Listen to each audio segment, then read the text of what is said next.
আসসালামু আলাইকুম। আজ বানাবো চিজি চিকেন ক্রেপ। ক্রেপের ব্যাটার অনেকটা পাটিসাপটার মতো, তবে যেহেতু এটি মিষ্টি কিছু নয় তাই আমি আরও অ্যাড করেছি ব্ল্যাক পেপার, কাঁচামরিচ, ধনিয়া পাতা। প্রথমে একটি বাটিতে 1 কাপের মতো ময়দা নিয়ে নিয়েছি, এরপর একটি ডিম দিয়েছি, ব্ল্যাক পেপার দিয়েছি, লবণ দিয়েছি, কেটে রাখা ধনিয়া পাতা এবং কাঁচামরিচ দিয়েছি সামান্য পরিমাণে তেল।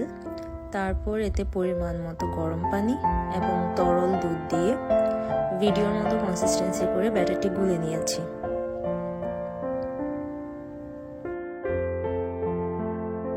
ক্রেপে স্টাফিং এর জন্য ব্যবহার করেছি মুরগির কিমা, পেঁয়াজ কুচি, ব্রোকলি, কাঁচামরিচ, মোজারেলা স্টিক, তরল দুধ, অলিভ অয়েল, কিছু মশলা, লবণ। প্রথমে একটি ফ্রাই প্যানে মুরগির কিমা, এরপর এতে যোগ করেছি পেঁয়াজ কুচি, ব্রোকলি, কাঁচামরিচ। মশলায় ব্যবহার করেছি garlic powder, onion powder, black pepper, salt এবং পাপরিকা। তারপর এতে দিয়ে দিয়েছি 1 মগ পরিমাণ তরল দুধ, দিয়েছি সামান্য অলিভ অয়েল, সবার শেষে মোজারেলা স্টিকগুলো যোগ করে দিয়েছি। এরপর সবকিছু ভালো করে মিক্স করে নিয়েছি।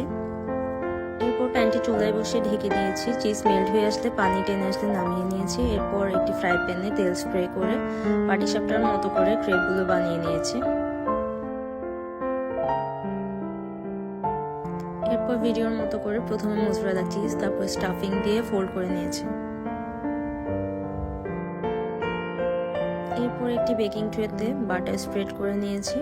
এরপর এতে ক্রেপগুলো দিয়ে দিয়েছি, উপরে স্প্রেড করে দিয়েছি মোজারেলা চিজ। মাইক্রোওয়েভে দিয়ে 2 মিনিটের জন্য গরম করে নিয়েছি। চিজ মেল্ট হয়ে আসলে বের করে নিয়েছি। এরপর তা পরিবেশন করেছি। Thank you for watching.